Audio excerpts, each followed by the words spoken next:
Good morning, ma'am. Are you sure am I audible?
Good morning, students.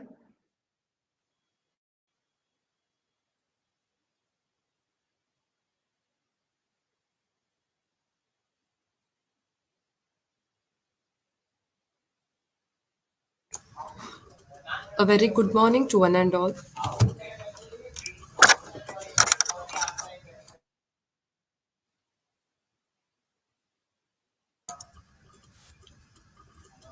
We shall start with couple of minutes, students.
Good morning, students.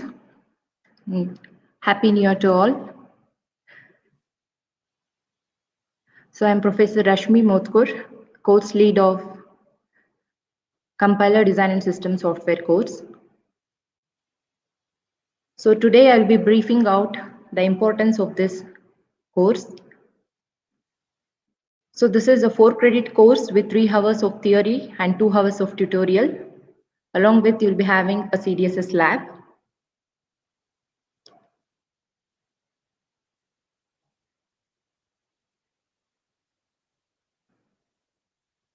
Okay. So why to take a compiler course? So it's a saying from Strebeck, if you don't know how compilers work, then you don't know how computers work. So this is a baseline that shows how important it is to study the course of CDSS. So briefly, I want to discuss about the objectives and the outcomes of this course. So first, taking up the course objectives. To understand the relationship between the system software and the machine architecture. And the second is to know the design and implementation of assemblers, linkers, and loaders.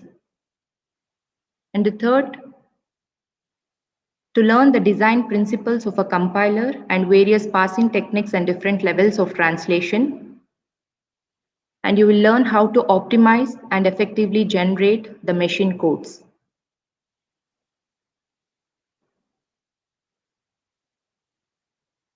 Once you complete this course, should be able to design and implement the assemblers, linkers, and loaders, design and implement a prototype compiler, and should be able to apply various optimization techniques you have learned, and to use the different compiler construction tools.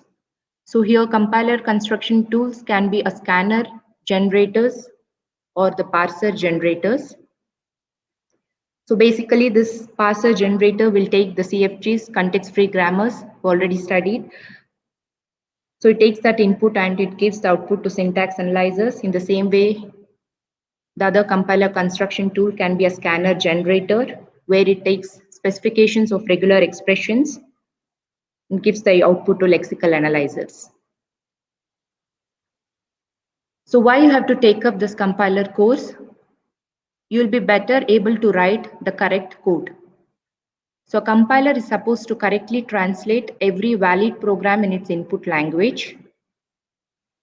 And to meet this goal, the compiler developers must understand the entire input language, including the corner cases never seen by the normal programmers. So you'll get into the details of the programming languages. This understanding is an important step towards seeing the programming languages as they really are, as opposed to seeing them as they're usually written.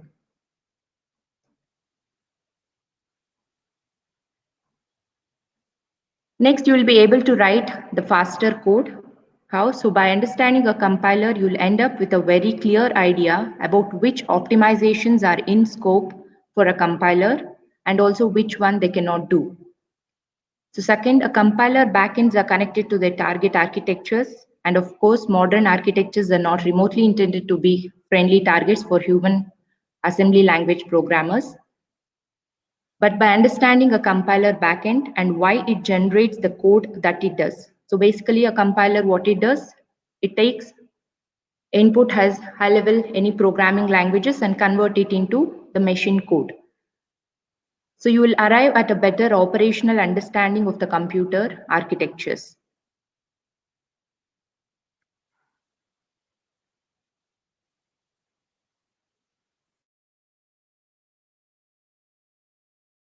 What do you learn? So basically in this compiler design course, we'll be having subtopics like lexing, parsing, type analysis, code generation, and optimization. So the first step, lexical analysis, it is recognizing the tokens of the language, letters and words. Parsing, the syntax analysis, that is the structure of the program, terms of sentences. So type analysis, that is the constraints on using the language, that can be the semantics.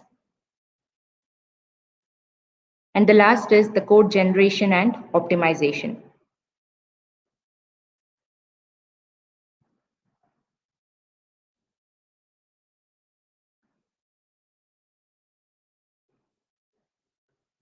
So compiler design and system softwares. I think you got a brief overview of compilers. Next, what is a system software? So softwares can be system softwares, application softwares, and utility softwares. So when I say application software, it can be general purpose application softwares or some specific purpose application softwares. We'll be already working on the specific purpose application softwares. So what are those? It can be a reservation system, attendance system, billing system, payroll systems. So all these are specific purpose application softwares. What it does, it basically carries out the necessary operations for a specific application to a function.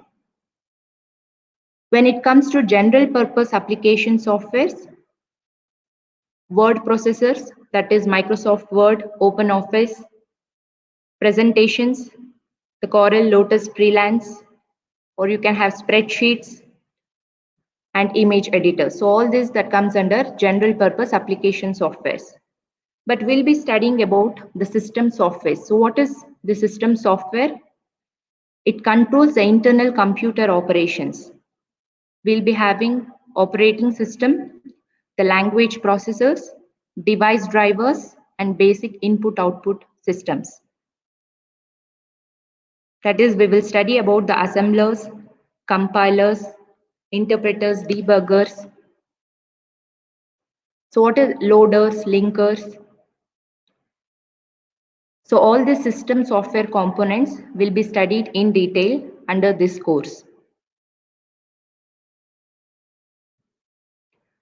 So system software can define it as it consists of several programs which are directly responsible for controlling, integrating, and managing the individual hardware components of a computer system. So system software also provides the interface between the user and components of the computer.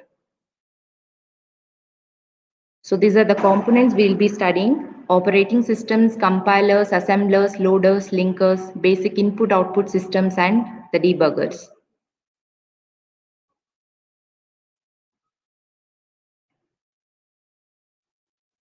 So by this block diagram, I think you can clearly understand wherein the system software having file management tools, OS utilities, compilers, debuggers, and assemblers. So the system utilities can be any antivirus, spares, or disk cleaners, backup stores.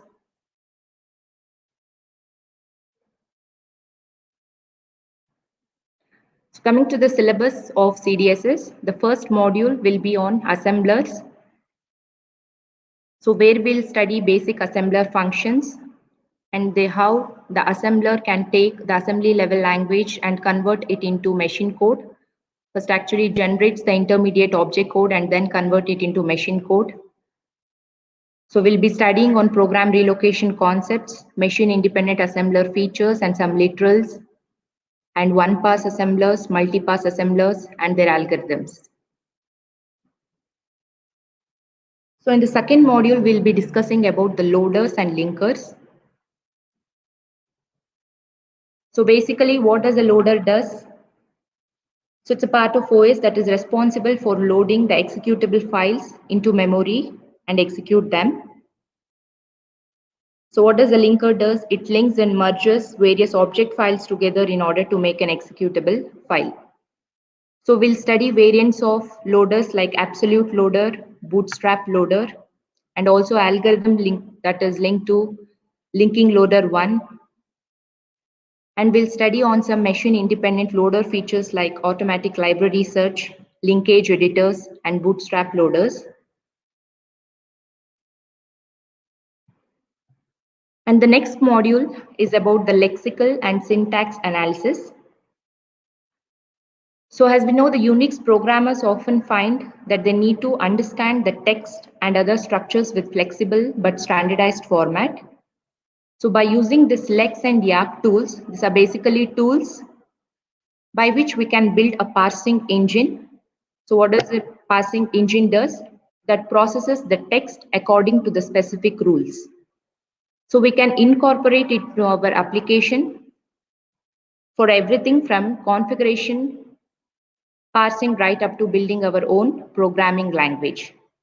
So once you get to know about the lex and yak tool, that is a lexical analysis tool, which is basically used to identify the specific text strings in a structured way from the source text. And yak, it's a grammar parser. So you will be able to build the parsing engine, or you can build up your own programming language. So the next module is about syntax directed translation, where we'll study about STDs, syntax trees, how they are evaluated, L-attributed, specifications of some simple type checkers, type expressions, and also about the intermediate code generations. And the last module is about the runtime environments and introduction to code optimization. And a simple code generators will be discussed. So this is about the 5 modules. So the first 2 modules is about the system software components of assemblers, loaders, and linkers. Then we'll study about the Lex and Yak tools, then STTs, and the last is about the runtime environments.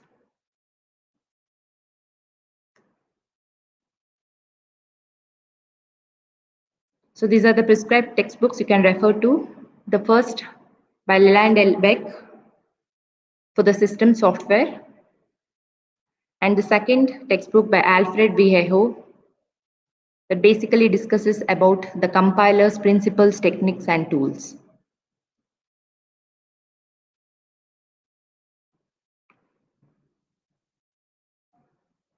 And you can also refer to the textbooks of System Programming and Operating Systems by Damdare and John J. Donovan.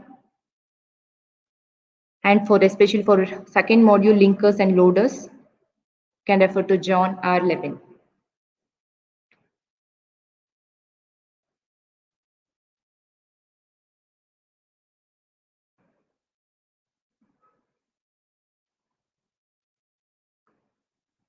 This is all about the CDSS course, and you'll also have CDSS lab where we'll be having programs on lexical analysis and using Yak, and also the basic C programs where we have to implement the assemblers, linkers, and loaders.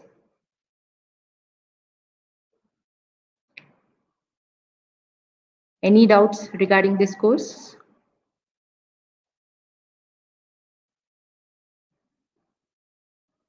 So this is just a brief overview.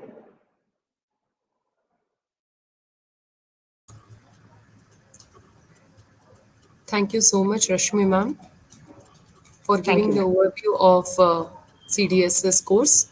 Students, Thank you. please any doubt post in the comment section so that within 5 minutes I will just see any comments so ma'am can answer your queries or questions. No doubts?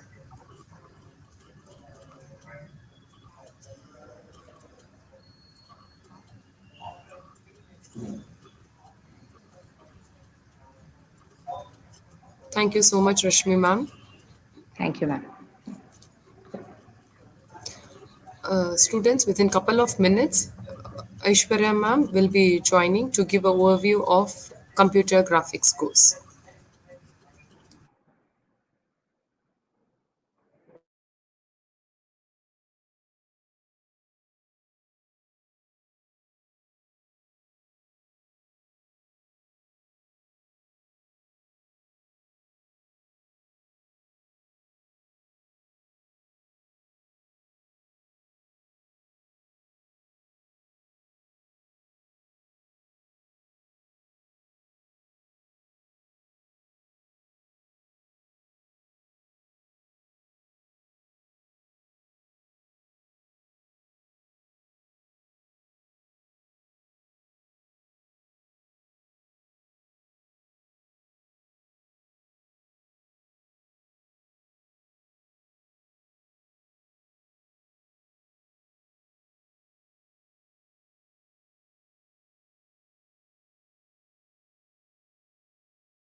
Good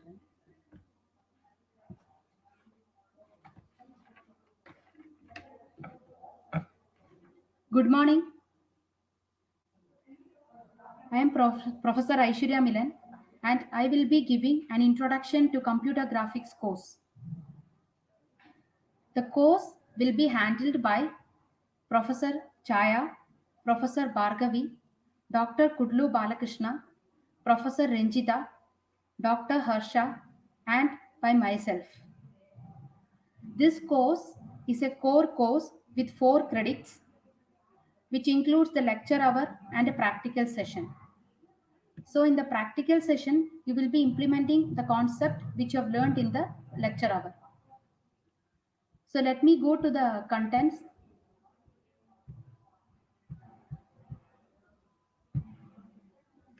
So I'll be giving an introduction to what is computer graphics, what is the importance of computer graphics, its syllabus, and graphic packages.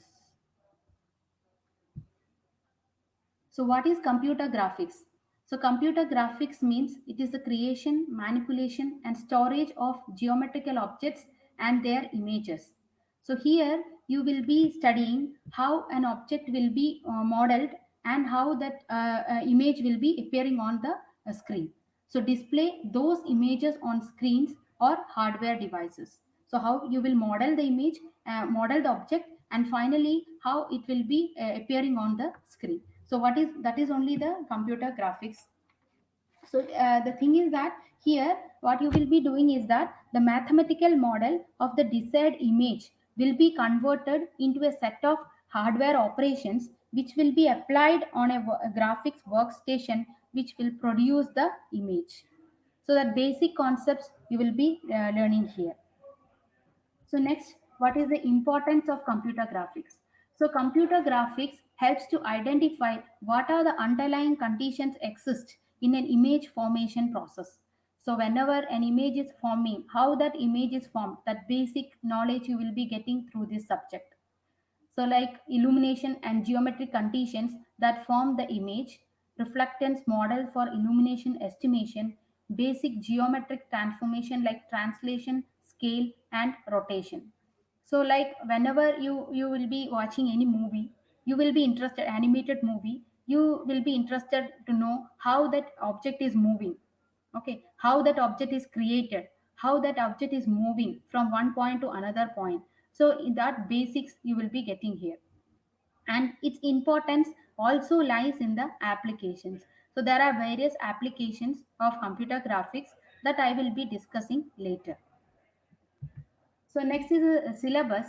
So in the module 1, you will be covering, we will be covering overview of computer graphics. So here you will study about the applications, different applications of computer graphics. Next is geometry and generation of simple primitives. So in geometry and generation of simple primitive, you will be studying about the different algorithms, like how to create a line, how to create a circle, ellipse. For this, several algorithms are available. So that algorithms you will be studying. So next is graphical devices. So here you will study about different input and output devices. So next is scan converting the polygons. So after creating a polygon, how will you fill color inside the polygon? So that you will be studying. So in module 2, we will discuss about the different algorithm for scan converting the polygons. Then two-dimensional transformations. So after creating an object, so in module 1 you will be coming, you will understand that how to create an object. Next in the module 2 you will be seeing like how this object will be moved from one place to another, or how the size of the object will be increased or it will be decreased, or how to rotate an object with a specific angle. So like module 1 you will be creating the object, and in the module 2 you will be applying various transformation for that objects. So that you will call it as transformations. Next, the transformation between the coordinate systems. So next is module 3. So in module 3, you will study about the lighting and shading, then introduction to textures and mapping and rendering techniques. So lighting and shading in the sense that we will study about the different light sources and how the shading will be applied to an object. So whenever you are creating an object, to look it realistic, okay, so for that you have to apply this shading and textures. So shading in the sense, whenever a object you have created, and when the light falls on that object, how it is visible, which part of that is visible. So for that purpose, shading will be used. Now textures means, whenever you have, just imagine that you have created a scene. In that scene you have a table which is of wooden. Okay, to make it look like a wooden table, you have to apply the texture in the sense, you have to add the surface detail. Surface detail means, if you want to if you want to create a wooden table, then you have to apply the wood texture onto that particular object which you created, then it look like a wooden table. So to for the realistic view, we need shading and the textures. So different techniques you will be studying in the module 3. And in module 4, you will study about hidden surface removal. So hidden surface removal, or we will call it as visible surface detection. So visible surface detection means, whenever an object you have created, when a camera is kept in a particular position, what part of the object is from the camera it will be able to see, that part only it should be seen whenever you create the object. Okay, so you create an object, and when the camera is kept in a particular position, camera is looking towards it, whatever is seen from that particular position only should be seen in that particular scene. Okay, so for that, what we will do, we will remove the hidden surfaces so that it will look realistic. So for that, several algorithms are available, which you will be studying in the module 4. So next is module 5.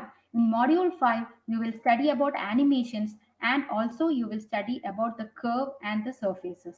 So this is the syllabus. Okay. So in the first module, you will create the object. In second module, you will make the object moving. And third module, you apply shading and texture to it. And fourth module, you will remove the hidden surfaces. And fifth module, you are applying animation to it. So finally, you are going to create an animated object. Okay, so this is the different modules. So next, different applications of computer graphics. So applications of computer graphics is computer aided design, CAD, presentation graphics, computer art, entertainment, education and training, visualization, image processing, graphical user interfaces. So these are the different applications of computer graphics. So CAD, already you know, in CAD we are going to design the buildings, automobiles, everything. So here, in case of automobiles, you will design the automobile. After that, you will apply some movement to it. You will analyze how the automobile works. So all that thing will be done in the computer aided design. So next thing is presentation graphics. So presentation graphics, in the sense, you would have seen about that reports, and you'll generate slides for the use. So it is commonly used in mathematical, scientific, economic data for research reports. So examples are like bar chart, line graphs, pie chart, surface graphs, and time chart. So these are the second application of the computer graphics. So next is computer art. So in computer art, you will be seeing like how to create the cartoon drawings, paintings, product advertisement, the logo design, all these things. So that comes under the computer art. Okay, it includes the artistic paintbrush programs, paint packages, CAD packages, and animation packages.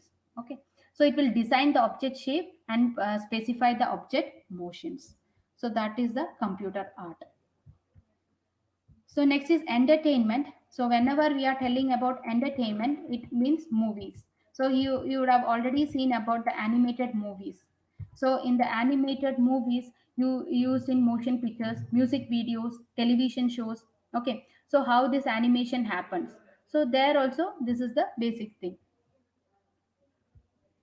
So next is gaming. So game industry. So here it focus on the interactivity, cost-effective solutions, avoiding computation and other risks. So here also in the gaming industry also is one of the applications. So next is education and training. So education and training means whenever we are building some simulator to train for training purpose, like whenever you are going for studying driving, they are providing this driving car simulator. So that and all gives the people an introduction to how they have to perform the driving. So that is the education and training. So simulators for the practice sessions or training purpose, like helicopter or car driving. So next is visualization. So visualization means where you will provide the graphical representation for scientific, engineering, and medical data. So you want to visualize anything for data visualization, we will be this is one of the application. So next is image processing. So in image processing also computer, okay, computer is used to create a picture. So by using computer graphics you will be creating a picture, and once the picture is created you can apply the image processing technique to it. Okay, so that is the image processing. So next is graphical user interface. So graphical user interface, when to make a particular window active. So what are the things needed in that interface? Display icons. Advantages of icons is that less screen space, easily understood. So whenever you are creating a GUI and you are adding buttons or icons to it to make it easily understandable. So these are the applications of computer graphics. Then the computer graphics packages. So in this course you will be in the lab session you will be working on the C programs as well as OpenGL programs. And finally you have to do a mini project also related to the concepts which we have taught in the lecture sessions. So which that you can implement it in OpenGL. And last, the textbooks which you have to refer is that Donald Heron and Pauline Baker, Computer Graphics, and Newman and Sproul, Principles of Interactive Computer Graphics. Thank you.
Okay, students, within couple of minutes, Sanjay sir will be joining to give you a brief about data science. After that, there will be on Unix system programming, and then computer networks, and then it will be on mobile computing.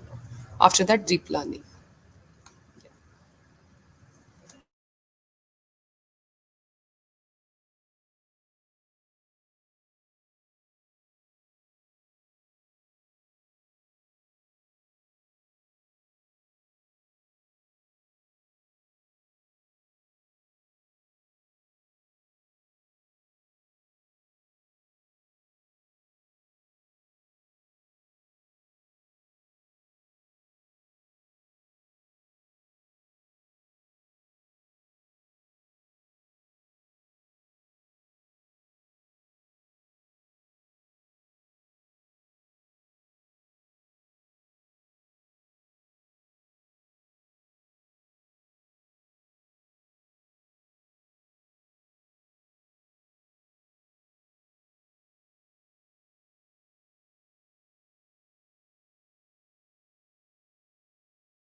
Hello. Yes, sir. Audible, sir. Yes, sir. Should I present, madam? Yes, sir. Okay. Share screen.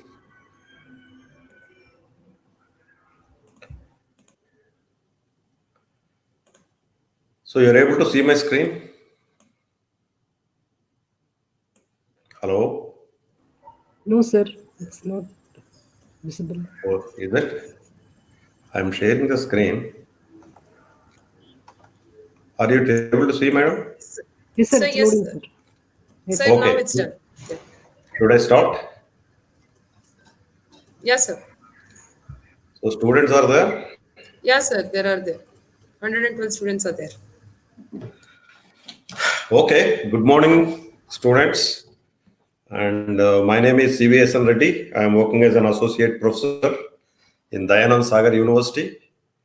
And next semester, we are going to conduct this data science course. Myself and Ravati madam is going to take this course. I think I am delighted to announce that you have chosen the right course. This is one of the topmost course now in the world with respect to the salary. If you basically go to US, the minimum salary paid for the data scientist is 120K to 150K. That is the starting salary paid for this data science course. So what I'm going to cover here is what you are going to learn in the data science and what are the different areas you will get exposure to by basically taking this course. So as you know, all the governments, particularly after the COVID, everybody is talking about the word called digitization, digitization, digitization. So digitization means it is a data science. So whatever the data is available in the digital format, you need to process the data and you need to take the decisions. So what are the sources from where you basically get this digital data? You basically get from the web, you get from the e-commerce sites, you get from the fintech industry, there is the financial transactions, bank, credit cards, social networks. So there are a lot of sources from where daily so much data is getting generated. So as a data scientist, you guys have to do two things. One is basically called data warehouse, then another one is called data mining. So as a part of the data warehouse, what you do is whatever the data you collect, you basically put it in the warehouse. Means you have to store the data somewhere. After storing the data, you will be basically using a lot of data warehouse tools, which may be available standalone or in the cloud environment for basically processing the data and basically making the data meaningful using the techniques called ETL. So whatever the data you get, you need to extract the data, you have to transform the data, and you have to load the meaningful data so that the data mining techniques will come into the picture.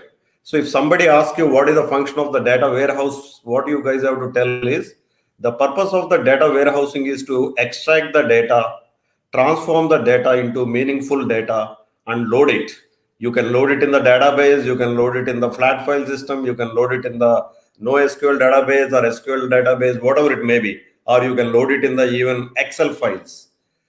Once you basically do the data warehousing, the next step you do is basically the data mining. So as a part of the data mining, what we use is we basically use machine learning and deep learning techniques here. As a part of the data science, you guys will be learning a lot on the machine learning and deep learning.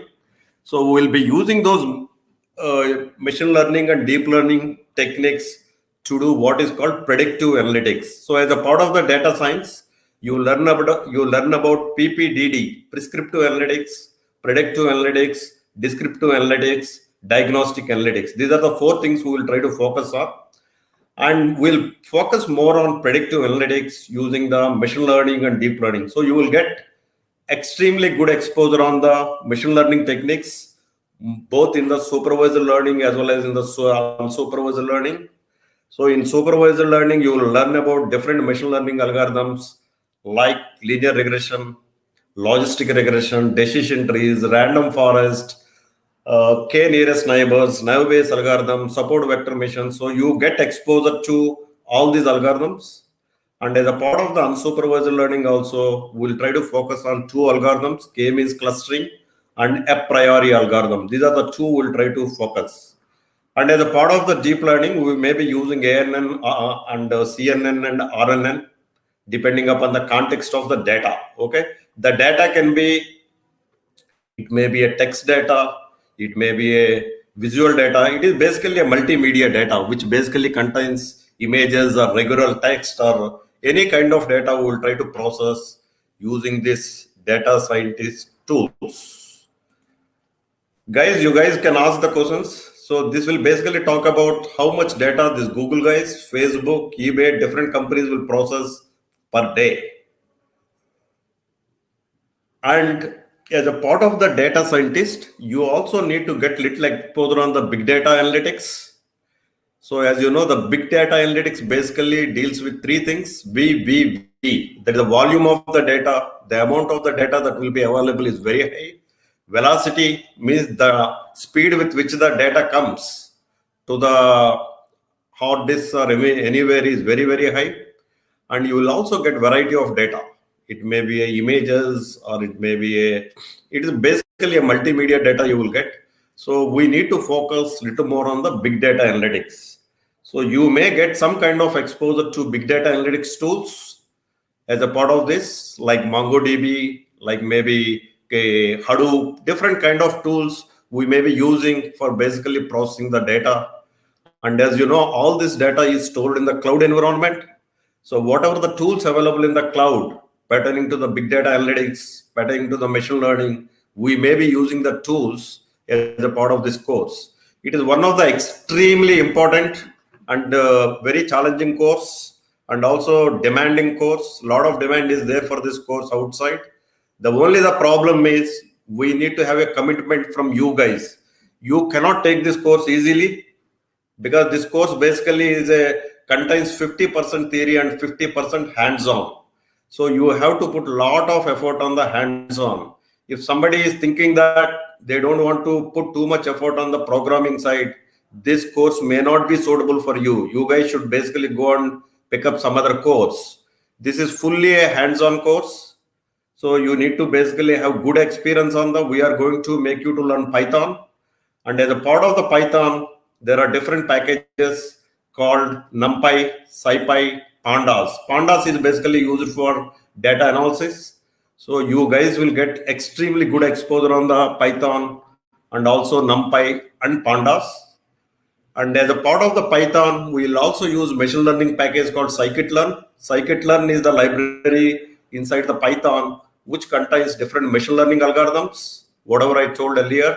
So you will get extremely good exposure on the machine learning. And for some of the problems, we may be using the one more Python library called Keras, which is basically used for deep learning. The Keras library basically provides different algorithms like artificial neural networks, convolution neural networks, recurrent neural networks, GAN neural networks. So we may be using some part of the deep learning also as a part of this course. Here, basically talking about types of data, which I already talked about. You will be getting the data. Types of data we have is we may be having the data available in the relational database, text data, web data. Data may be available in HTML format, XML format, graph data, social network data. So streaming data will be a lot of streaming will be happening nowadays. Am I correct? People must be sitting in the house and watching this Amazon and all that, Netflix. So all the data will try to get opportunity to analyze. And here we also talk about statistics. You need to have little exposure on the mathematics side, statistics. So as a part of the statistics, we'll cover little about what is meant by arithmetic mean, mode, median, and also standard deviation. And we'll also give a little exposure to the probability, because unless you have those fundamentals very clear, it is very difficult for you to understand how to basically do the processing of the data. So there are two things you will be learning. One is basically statistical modeling, and another one is called machine learning modeling. The statistical modeling, in statistics, what happens is In the companies, they will basically give you a problem. If you have to solve the problem, you have to get the data. Using the data for the problem, you will provide the solution. Whereas in the case of machine learning, what happens is you basically get the data, you feed the data to the machine learning algorithms, then the models will be built, and using the models, you do the prediction. So that is the difference between how the statistics and the machine learning will work in the data science. So you guys will get extremely good exposure on the statistical modeling and also the machine learning. You see the guys, the big data and data science. In US itself, they need a lot of people who have got extremely good exposure on the data science. See, they are predicting almost 1.5 million managers and analysts required. This is little world 2018, but lot of people, because everything is becoming digitization, they need lot of people who have got good knowledge in the data science. And if you see a lot of US universities, all the guys, US university guys, they are basically offering a lot of courses in the data science, like New York University, Columbia, Washington, Berkeley, all these universities. So what is meant by data science? The data science is an area that manages, manipulates, extracts, and interprets the knowledge from the tremendous amount of data. Okay. So the data science basically deals with getting the data, cleaning the data, and analyzing the data and giving the solutions. That is what is meant by data science. It is same. We don't go. And what are the applications basically the data science will use? So whatever is basically happening with respect to the new technologies, like a lot of new technologies are happening, like Internet of Things will basically create a lot of data, quantum computing, cloud computing, big data analytics, all these technologies will have a lot of data. So we'll be basically using our data science to analyze the data. Okay. So what are the skills you guys need to have if you want to become a good data scientist engineer? You need to have little understanding on the mathematics. You need to have little understanding on the statistics, because overall machine learning is derived from the statistics. And you need to have good knowledge on how to basically do the data warehousing and data mining. Then if you wanted to basically represent the data, you need to have idea on how to do the data visualization techniques. For data visualization, we may be using Matplotlib in Python, or maybe Seaborn. There are different packages are available basically for doing the visualization. So you guys will be getting extremely good exposure on the visualization. There will be a chapter on the visualization. So this is what is called data science life cycle. Data science life cycle means it basically starts with the business understanding. You basically go to the customer and tell, guys, I have this problem, I have this data, can you please give the solution? So the data scientist guys will go, they do the data collection, they do the data preparation. Data preparation means whatever the data you collected, you may have to clean the data also. You clean the data and prepare the data. Then you basically do exploratory data analysis, means out of the data that is available, what is the important data we need to pick up? That is what is called extrapolatory data analysis. Because all the data may not be important, we need to basically pick up important data which contain the features. Once you have these features and labels, you basically give it to machine learning as an input. So your features and labels will go to machine learning as an input. It will build a model. That model can be used for prediction. So once you have the model available, you test the model with different types of data. Once the model is working fine, you deploy the model in the customer environment. This is what is called data science life cycle. So if somebody asks you what you guys are going to learn in the data science, you have to tell understanding the business problem, collecting the data, cleaning the data, identifying the important data from the data, and use the machine learning or deep learning techniques to basically build the models, test the model thoroughly, and deploy in the customer environment. This is what data science will do. This I already talked about. What are the skills you will learn as a part of this data science? So there are a lot of positions available In the market, if you really want to become a data science engineer, you can become a data scientist, data analyst, machine learning expert, or data engineer, data architect, data administrator, business analyst, business intelligence manager.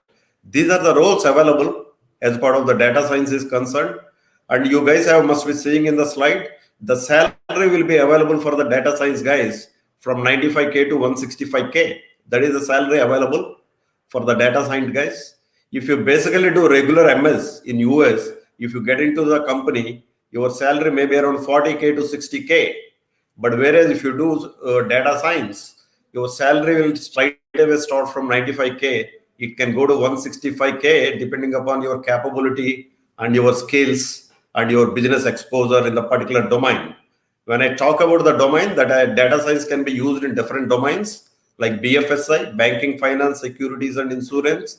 It can be used in the telecom to find out who are the customers sticking to the telecom guys, who are the customers dropping, what is the reason, and you can use it in any field.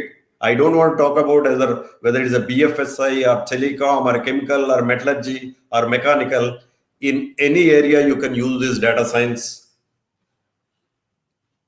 So those are the roles, and that is the salaries for the data scientists. And this we already talked about. So as a part of this course, you will be learning very well. This is more hands-on course. The way we wanted to do is, we basically teach only 50%. You guys have to spend more time on programming. Daily, you should cultivate the habit of doing coding if you have to take this course. So mostly you will be concentrating on this Python. Sometimes if you want, we can also use R. R is basically used more for the statistics kind of thing. And since you people have already got exposure to SQL in the earlier semester, we may be using SQL and NoSQL for basically extracting and taking the decisions with respect to the data present in the database site. This I already explained, what is meant by data warehouse and what is meant by data mining. These are the two areas which will fit into the data science. So the data warehouse means, like if you basically go to the big bazaar, there is a data warehouse in the big bazaar in the ground floor. All the different companies with their different products will come to the ground floor and give these products to the big bazaar guys. They get the products from different companies and try to extract the information from those products, like all the soaps coming from the different companies. They extract, they will basically put it at one place so that all the soaps will be shipped to the sales floor very easily. That is called ETL, extract, transform, load. That is the function of the data warehousing. And the data mining is basically used to take the decisions. Suppose you got 10 soaps to the big bazaar.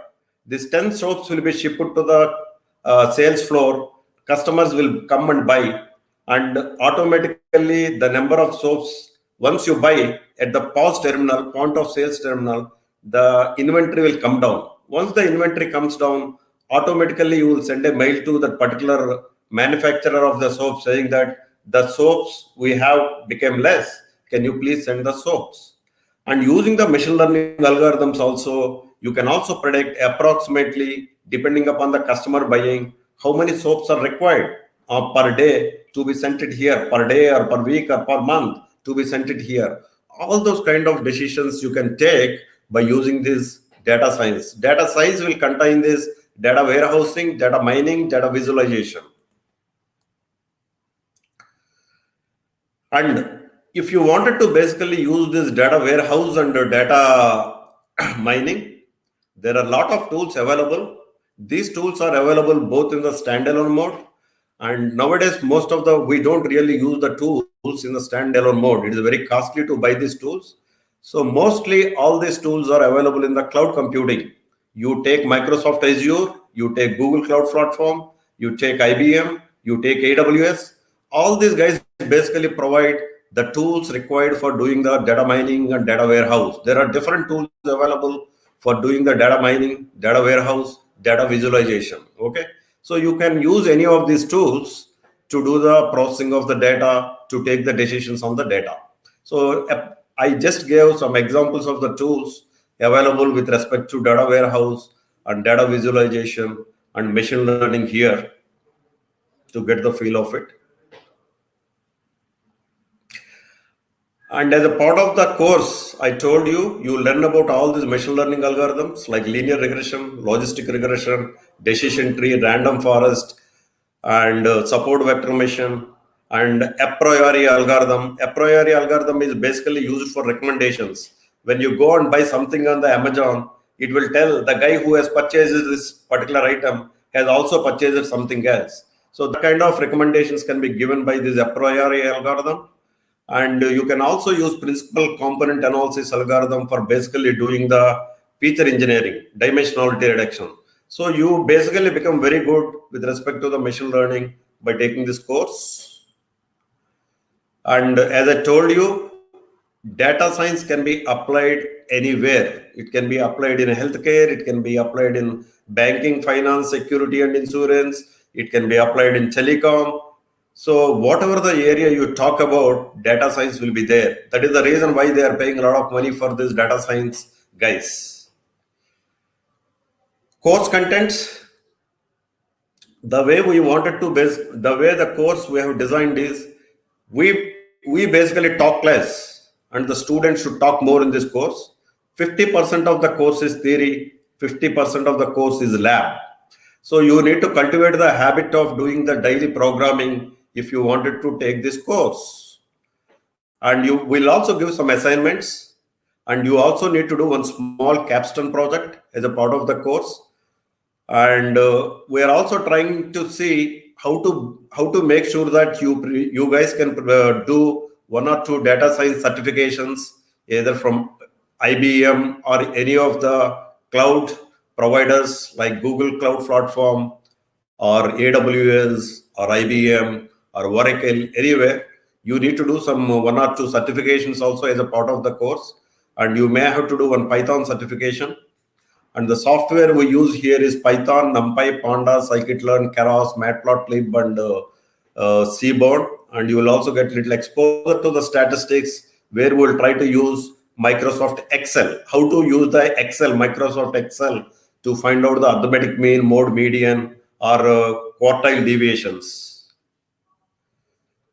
So that's all we are planning to cover as a part of this course. And welcome to this course. It is very, very exciting course. You will learn a lot as a part of this course. And but it is more a hands-on. So you need to cultivate the habit of doing the coding. If you do this job, we can make sure that you can get the job. 100% job guarantee is there. Okay, but you have to do what we tell. That's all, guys. You guys have any questions? You can basically shoot the questions. Otherwise, I am done. Any questions? Yes. Thank you so much, Reddy sir. Yeah. Thank you. Now I request Manu sir to take over the session. Manu sir. Thank you, madam. Am I audible to you, madam? Yes, sir. Yes, you are audible. Okay. Yeah. Okay. Let me share my screen.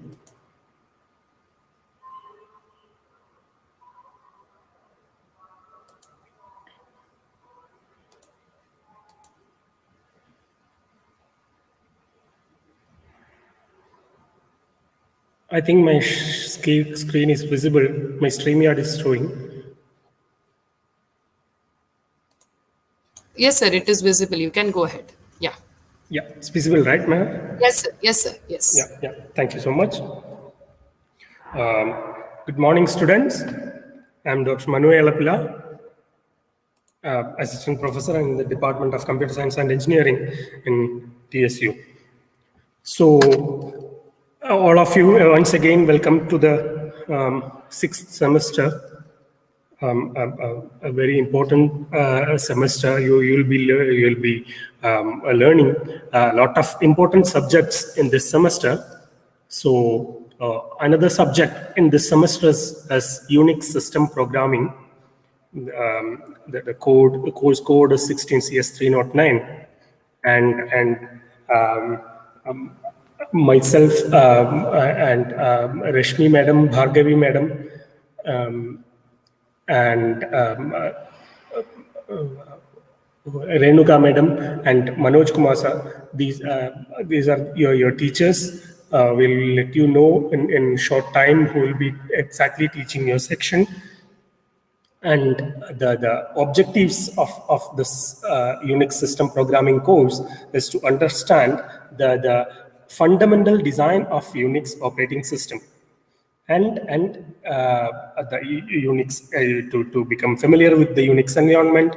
And by the end of the course, you'll be able to design the applications and services in Unix systems. So basically, what is Unix system? As Unix is a type of computer operating system. It's developed in '69 by Dennis Ritchie and Thompson and other people, AT&T employees in 1969. Basically, by an operating system, what you meant by an operating system. I hope you have done a course operating system in the previous semesters, in one of the previous semesters, and what you meant by an operating system, which is nothing but a suite of programs which makes the computer works. In another way, we can say that operating system is a set of programs, suite of programs that makes the interaction between the user and the machine, right? So Unix is such an operating system. It is a multitasking system, multi-user system. What is multitasking? What is multi-user and multitasking? Because at the same time, different users can use the operating system. Multitasking means you have studied in the operating system course different what you meant by a process, and different process can coexist, can run the program, run its execution in a parallel fashion, right? And it's a multitasking operating system. Unix usually have the current versions of Unix like systems, including Linux, like Ubuntu. All these things have graphical user interface to have the to interact with the operating system. But basically Unix is many of the the works the operating system does would not support GUI interface, right? So for working in Unix, you want to know the working or the entire structure of the Unix operating systems, right? The different types of Unix versions are Solaris, GNU Linux, Mac OS, everything. We will be using, in our system, we will be using Linux softwares. And for working with Unix systems, what you have to do is, what is needed is, you want to know how the Unix operating system is working. So it has actually three parts. The Unix operating system is made up of actually three parts: the kernel, the shell, and the programs. Programs are otherwise files, right? Kernel is nothing but the heart of the operating system. It's nothing which does the system, which carries the 6 system calls, and which handles operating system's heart. The kernel space of the operating system is nothing but the core working of the operating systems. It would not be having, every user would not be having the access to that part of the operating system, right? So the kernels, it has the Unix system has two parts. One is kernel space and the user space. In kernel space, these system calls. What is system calls? The procedures and the process makes the system work, right? Those procedures and processes will be in the kernel space, and there would be an interaction between the user and the kernel. And it is using the shell is a program used for that. It can be either be a command line interpreter or GUI. Usually the basic shell is the basic process which make possibility for this interaction between the user and kernel is through command line interface, right? And so a shell is an interaction between the kernel space, and it gives the access to the kernel space, to the kernel of the OS for the user, right? Then the other part is as the file or a process. In Unix, actually, everything is a file. File is nothing but a collection of data. Everything is a directory file. Directory is also we call it as a file. It's a directory file or a data file or a executable file. These are all collection. File is nothing but a collection of data. So and again, a process is an executing program which is an execution by the microprocessor of our system. So it will be having a process identifier, and we will access those process identifier to communicate to the working process and change to inter-process communication. All these things will be using the process identifiers. So I think you would have studied these things in operating system subject. So we will particularly see in Unix environment how it works, right?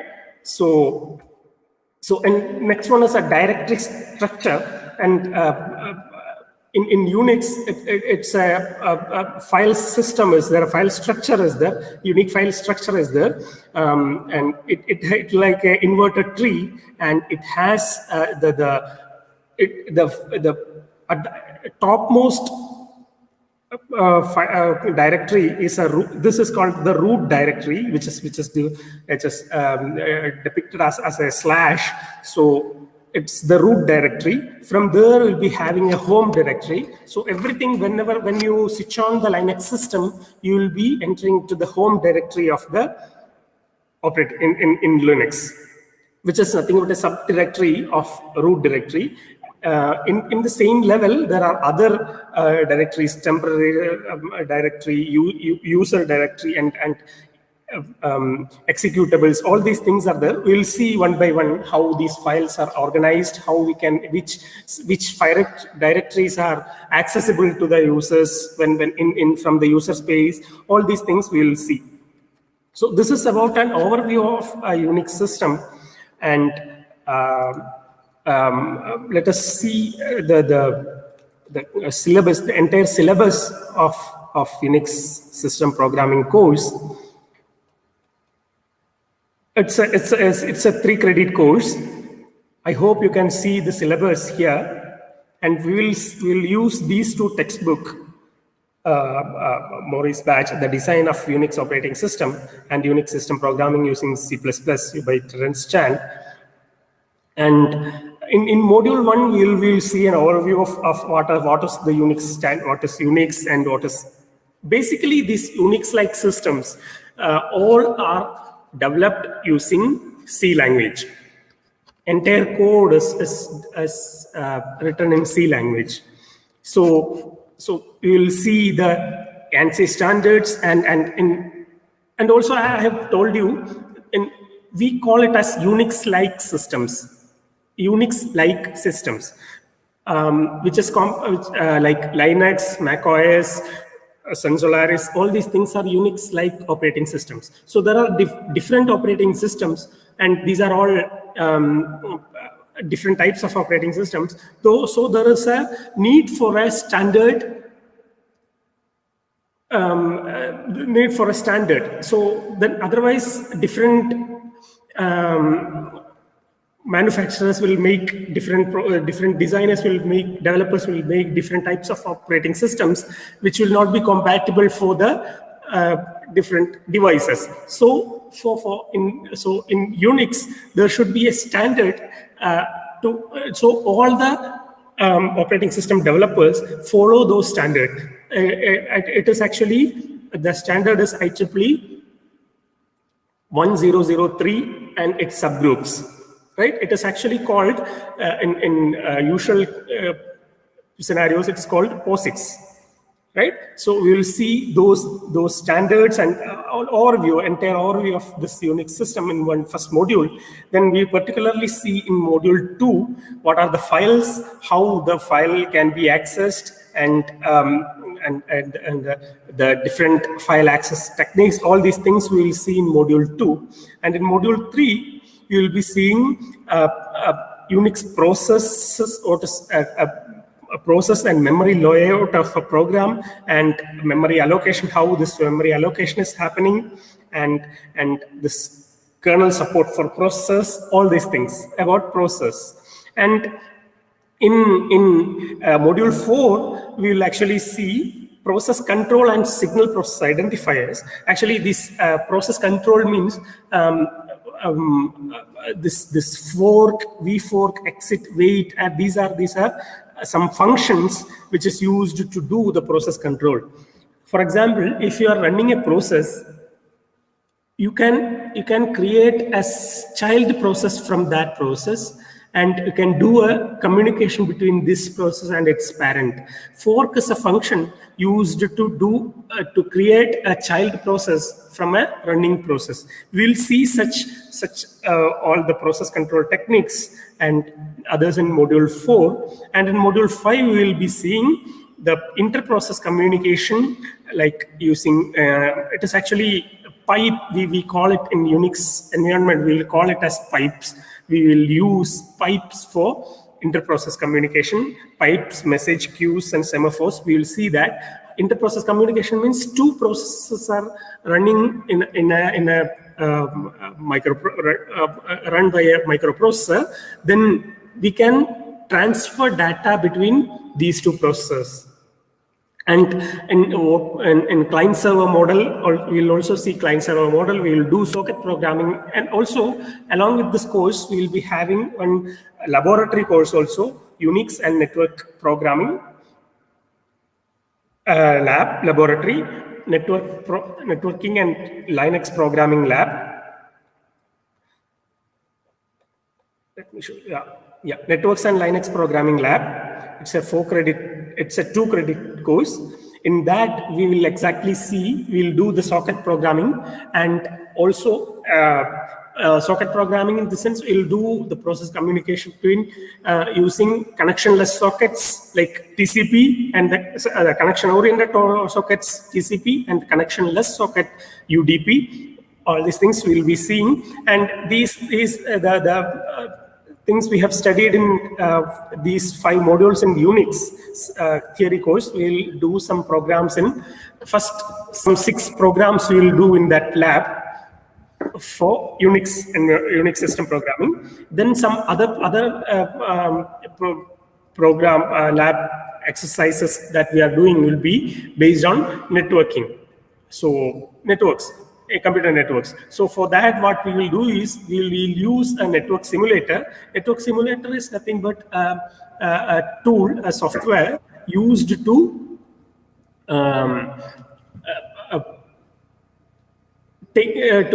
design a network inside a computer. So how our networks are actually functioning, all those protocols at different protocols.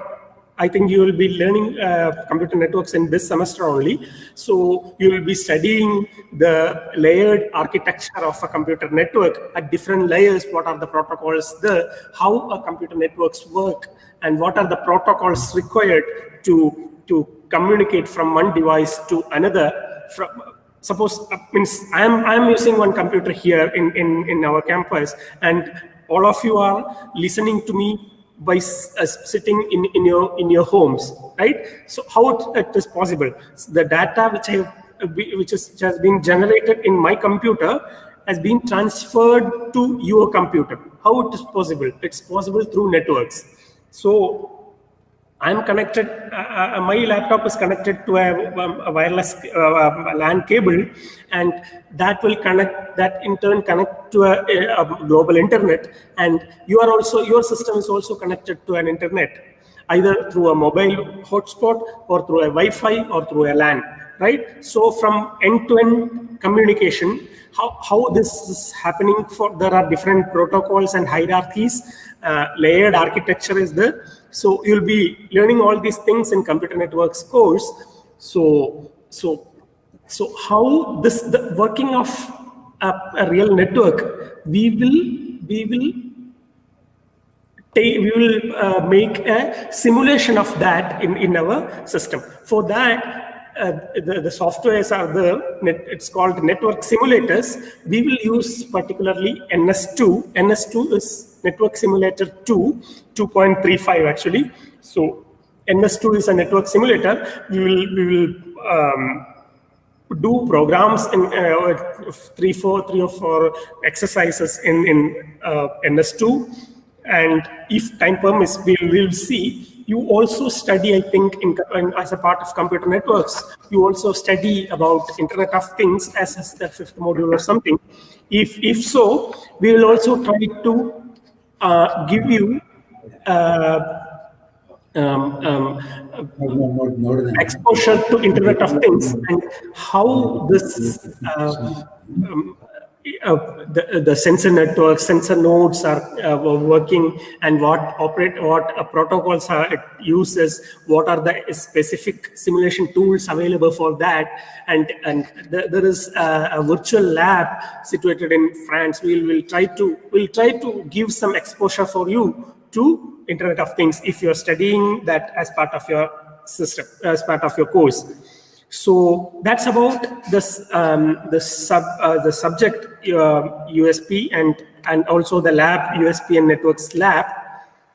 So I hope all of you will enjoy the course, especially all the work which you'll be doing in this course will be I told you the Unix, the entire process, the operating system has been developed in C. So we'll be doing our entire course using C language. So I request all of you to brush up your C programming skills, and I hope you all will enjoy the course, and see you soon. Thank you, sir. Thank you, Manu, sir. Now I request Dr. Banga, sir, to give an overview on computer networks. Thank you, sir.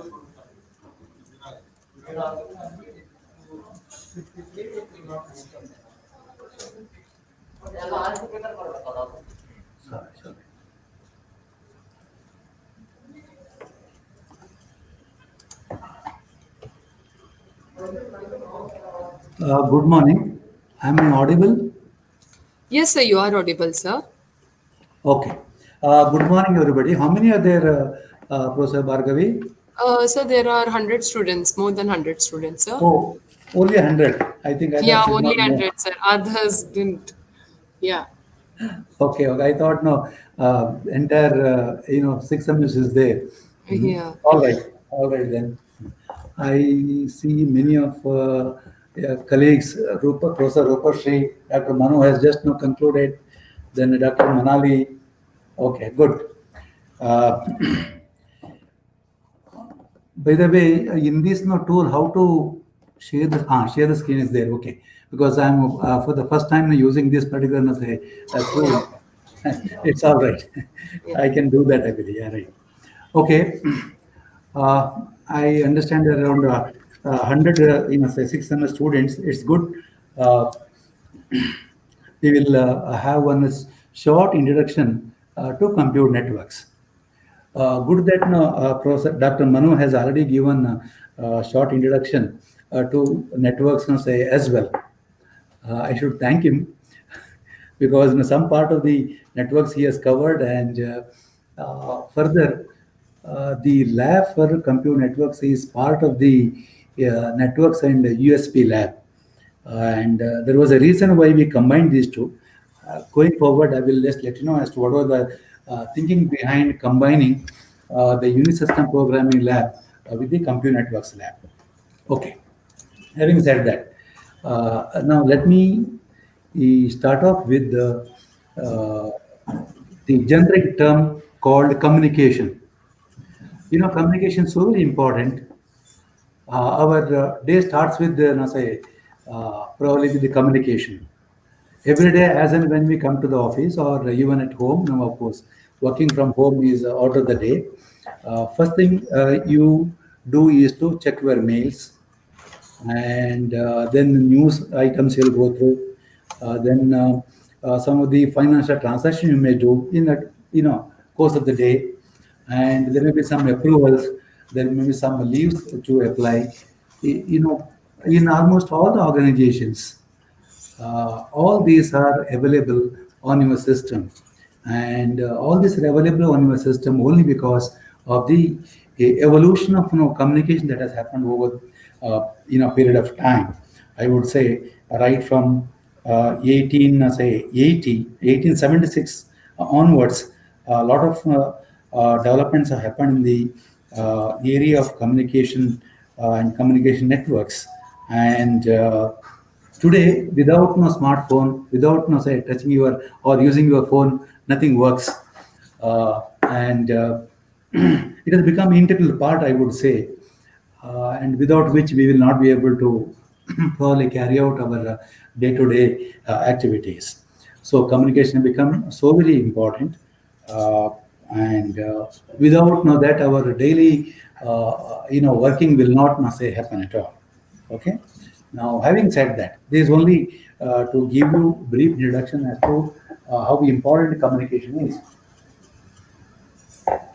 Now, when I say communication, communication can be of many types. However, what we will consider are only two types of them. One is the voice communication using the voice networks that are there everywhere throughout the country and throughout the world, and the other one is the data network. Here, data network is the recent phenomena, which was started in the year 1966 to 68, 69. First, say, network was already commissioned, and in 1970, internet also started functioning. Okay, so what is important is that the communication networks, say broadly, I would say, are of two types: voice networks and data networks.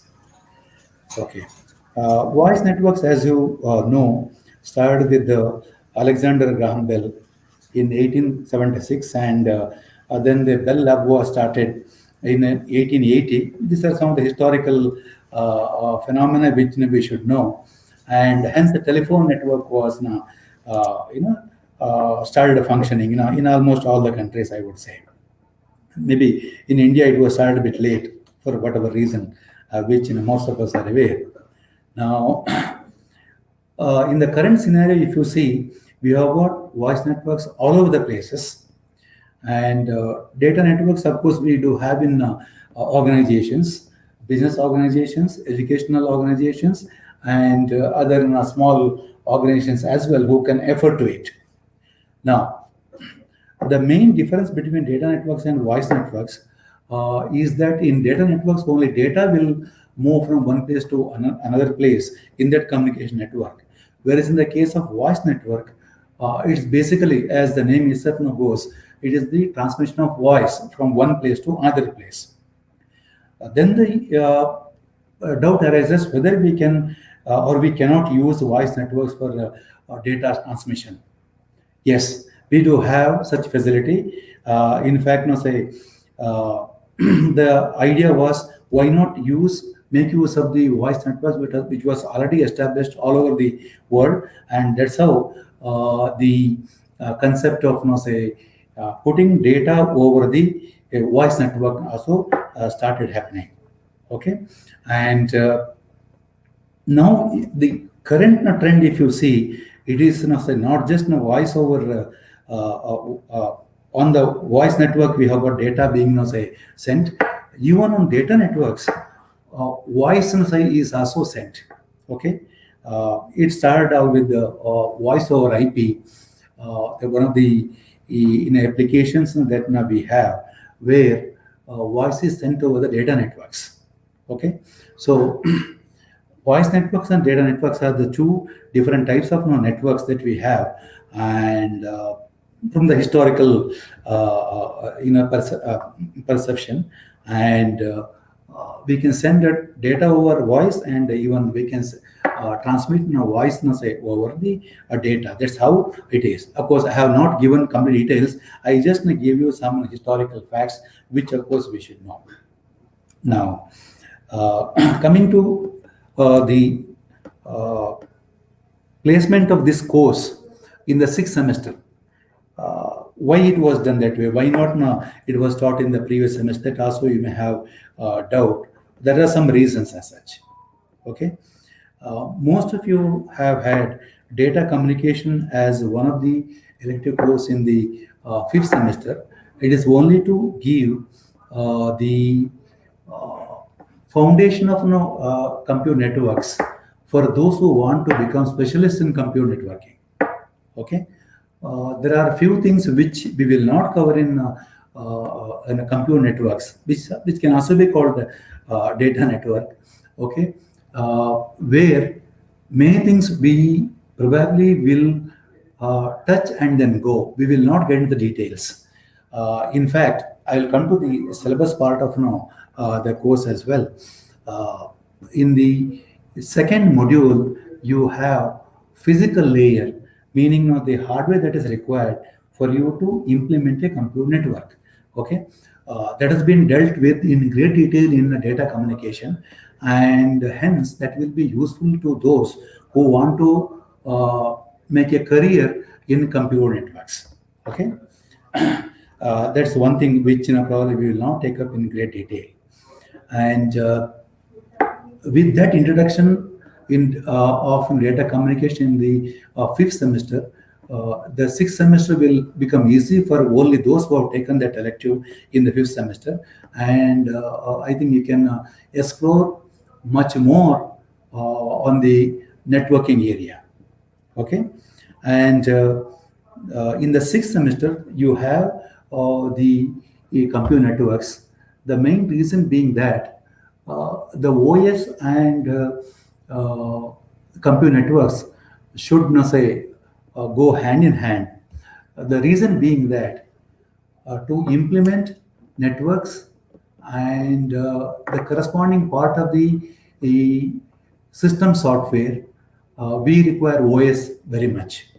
There's a reason as to why computer network was shifted to the 6th semester, because you have got in the 5th semester computer, you have the operating systems. You study operating system and then get into the computer networks. And Dr. Manu was explaining as to what all you do from the networks point of view in systems programming.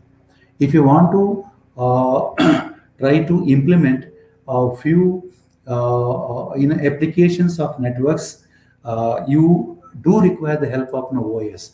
Without OS, you can't implement anything as such, in the computer networks. That's the reason as to why the lab for networks is made a part of the networks and Unix system programming lab. Okay, of course, there is one simulation part using the NS2 or any other network simulation tool. You can simulate the entire network. The topology and movement of the data packets in network can be simulated using either NS2 or NS3, or you can use many other OpNet like tools. But you'll be using in your lab NS2 most probably. Okay. Now coming to there is simulation part. Okay, how a network looks like and other things we can simulate. However, if you want to work on a particular layer, network is basically thought of as a big stack of different layers. There is one such standard by name OSI, ISO OSI reference model. There is the standard that has been brought in by the standards body. Anyway, that we will discuss in detail as to what are the standard bodies. There are some change of names as well. That's why I'm not giving right now the standards and bodies names as such. And at a different layers, we'll have to handle the data. And those are the things that we will study in detail as such. Now, coming back to the data networks, this all started in defense research labs in US. There was one project called Defense Advanced Research Agency. That's the agency which was carrying out that say, project, and they came up with their own network, connecting systems which are in different say, locations where defense say, activities were going on, and from that D was deleted later, and only ARPA was maintained, and ARPA network was implemented in 1966, and the network is called ARPANET. Then onwards, of course, there were a lot of development that happened. Now we have the network in the most, say, probably most revised in a position, and we will see all those things. Of course, I can't give you all the details right away. However, we will take up all those in detail as we proceed with the course. Probably, I said about ARPA network, which was started in 1966, and in 1970, the internet was conceptualized and implemented by Bob Kahn at Defense Research, Advanced Research Agency in the US, and that was made public for all the people to use, and hence, say, after the 1970s. 70 to 80, then it was made open for all the people. And in fact, now I sent my first mail, in the year 1990 to a professor in IASC.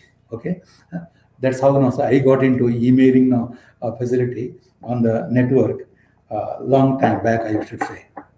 Okay, with this short introduction, of course, I didn't want to make it very heavy as such. Let me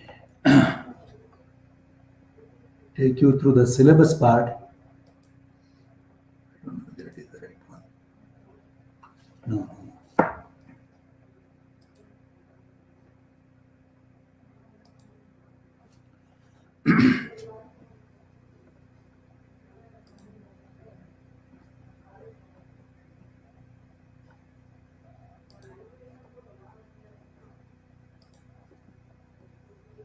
Let me share the screen.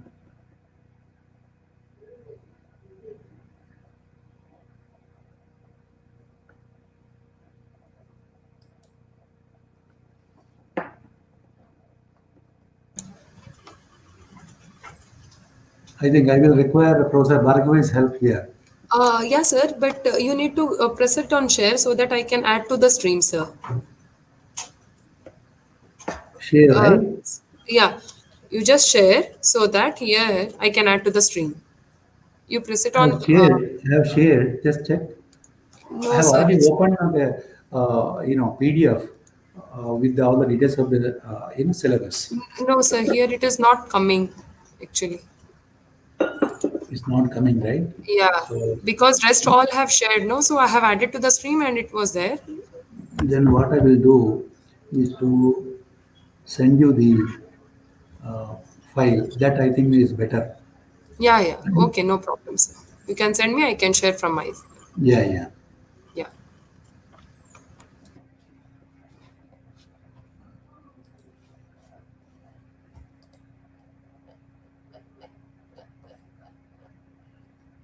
Here there are 5 modules.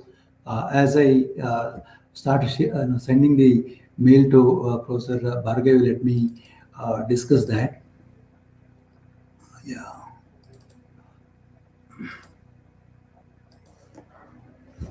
All the 5 modules are well laid out.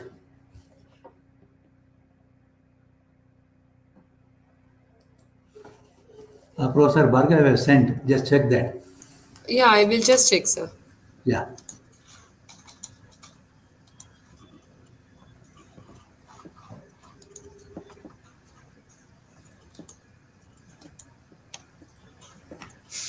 I have not yet received, sir. I will It acknowledge will once I come. get. Yeah. It will come.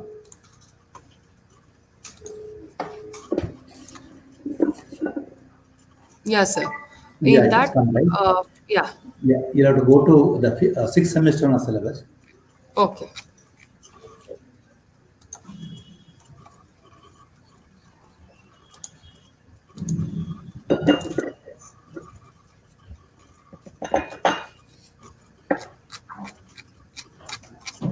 Directly to the computer network, sir. Yeah, yeah, right, right. Other things are not necessary anyway. Data communication, they have gone through, they know the syllabus.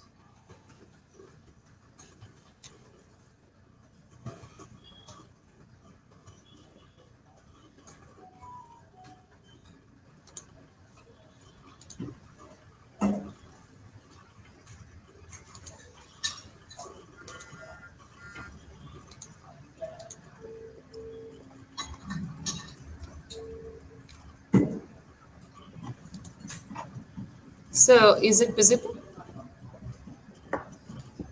Banga, sir? Yeah, just a minute. Yeah.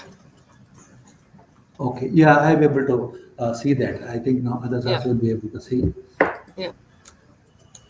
Yeah, you can, yeah, module one, you can probably, you Ah, can increase the size font slightly. size, sir. Yeah, font size, yeah, right. So, this is okay? Yeah, Yeah. the first module, yeah, thanks. Now it Yeah. is visible. Then I can also read. First module is on the overview of the internet. I was saying that in 1970, internet was, say, established, though it was not in the limited, say, manner. Uh, at the DARPA, the Defense Advanced Research Agency's labs, and what is it, and uh, what are the different components of such an internet, where protocol plays major role. Protocol is basically a procedure that you should follow, and the entire the implemented network is such a huge task unless you segment it into different say layers. It will be very difficult to implement. There's a reason as to why the layering concept was say brought in, and then the protocol stack we should have. That protocol stack is say as available, in fact say in different forms. The initial was implemented by a company called a Novel. In fact, no, that Novel in developer center was right in front of our building earlier. Now it has been say demolished and some other flats are coming. Okay, in fact, it was right here. Now it has been shifted elsewhere, and it's say parent say organization in the US came up with the initial version of TCP/IP. It was then called SPX/IPX. In fact, I have worked on that initially in those days in 1992 and onwards. For some time, we had SPX/IPX instead of TCP/IP or TCP/IP. Now we call it TCP/IP. Instead, earlier it was SPX/IPX. Okay. So all these protocols will be discussed in brief, of course, because this is the overview, and then there will be some discussion on the standards, administration, comparison of OSI reference model, and also there is another reference model called TCP/IP reference model. In fact, different layers in OSI are mapped to the TCP/IP reference model. Say TCP/IP reference models come with the ARPANET and the internet from the DARPA. Okay. Now it was not as per the standards of OSI. OSI reference model came much later, and hence there is some mapping being done between the different layers of TCP/IP reference model and the OSI reference model. This is, I think, is the simplest of all the modules in our computer networks. I would go back, Professor Bhargavi. And next module, next module is, in fact, before the next module, in the first module itself, we have got some part of the physical layer. Physical layer is quite, say, huge. Those of you who have gone through the data communication, you will have studied that. However, here, for totality of the course, we have got the physical layer also being brought in not in great say, detail, but in brief as such. We have got physical layer being discussed, where we have introduction to guided transmission media and wireless transmission media in brief, and in what more transmission can happen, and then classification of these communication networks say will be done here. Then different types of say transmission, parallel transmission, and then serial transmission, and further what are the limitations on the speed of transmission, that also you should know as a computer network engineers. Okay, that's the reason as to why we have got all those say details being discussed in this say first module itself as the second and third topics. Then we have got different modulation techniques in case we want to use the existing voice network, which is very strong, I would say. Whether you consider BSNL or Airtel, they have their own excellent say network, voice network, and using that we can transmit the data or receive the data. That's the reason as to why we have got now techniques which are used to send the data over the voice network using modulation type of techniques. That's what now you have there.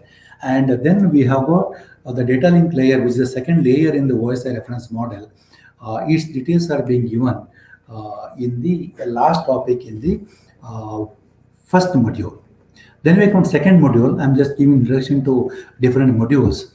Here we have got what is called the multiple access protocols, which are essential for you to move the data from one node to another node, where the nodes are connected by a channel.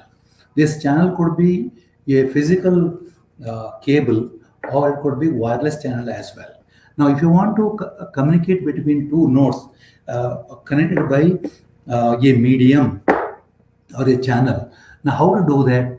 That's what now will be discussed in the multiple access say protocols. Madam, on the class call ಮಾಡ್ತಾರೆ class ಹೌದು madam ಕ್ಲಾಸಲ್ಲಿದ್ದೇನೆ ಈಗ ಸೆಷನ್ಲಿದ್ದೇನೆ session ಮುಗಿದ ತಕ್ಷಣ ಕಾಲ್ ಮಾಡ್ತೇನೆ. Okay okay ಆಯ್ತು. ಹಾಂ ಹೇಳಿ.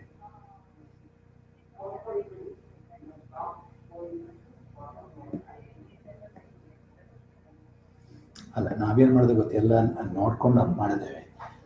ಕೆಲ ಕಡೆ ಹೇಳ್ತೀನಿ ಹಾಕ್ತಾರೆ, ಕೆಲ ಕಡೆ ಹಾಕಲ್ಲ. That's okay, but title is important. ಅಲ್ಲ, ಟೈಟ್ಲ್ ಇಸ್ ಇಂಪಾರ್ಟೆಂಟ್. ಹೌದು. ಆಯ್ತು. ಕರೆಕ್ಟ್. ಅಲ್ಲ, ದಟ್ಸ್ ಟ್ರೂ. I agree. ಆಯ್ತು. ಹೌದು.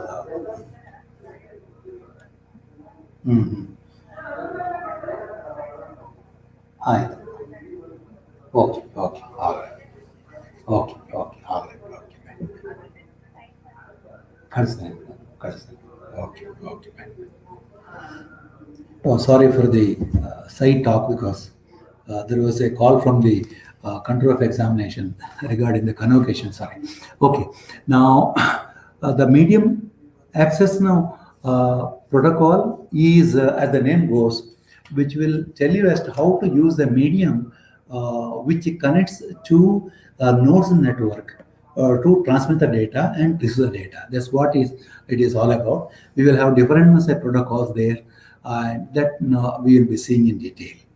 Then comes the module 3, which discusses the network layer in detail.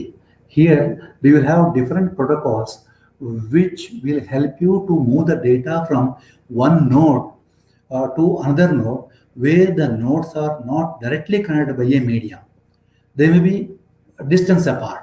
Maybe one system is here in Bangalore in our campus, on the system with which we need to communicate, maybe in say Delhi or US or wherever it is.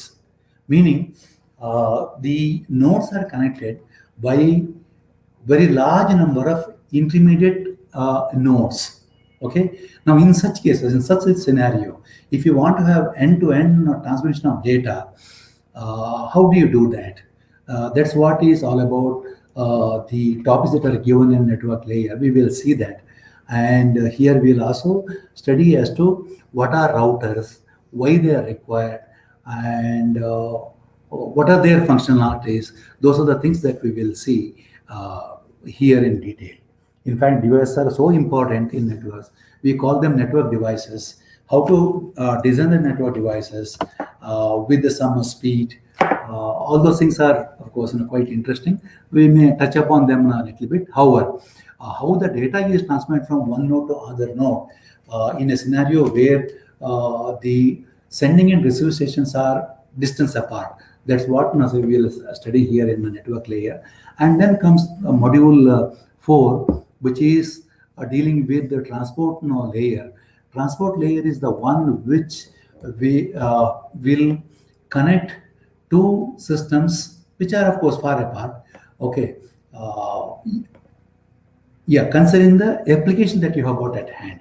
If you have got some application, and if these two applications want to talk to each other, my application A1 in my system and another application in the distant place, maybe in Delhi or wherever it is. Okay, I'm just giving an example how these two applications can communicate. That's what we have in the case of transport layer protocols.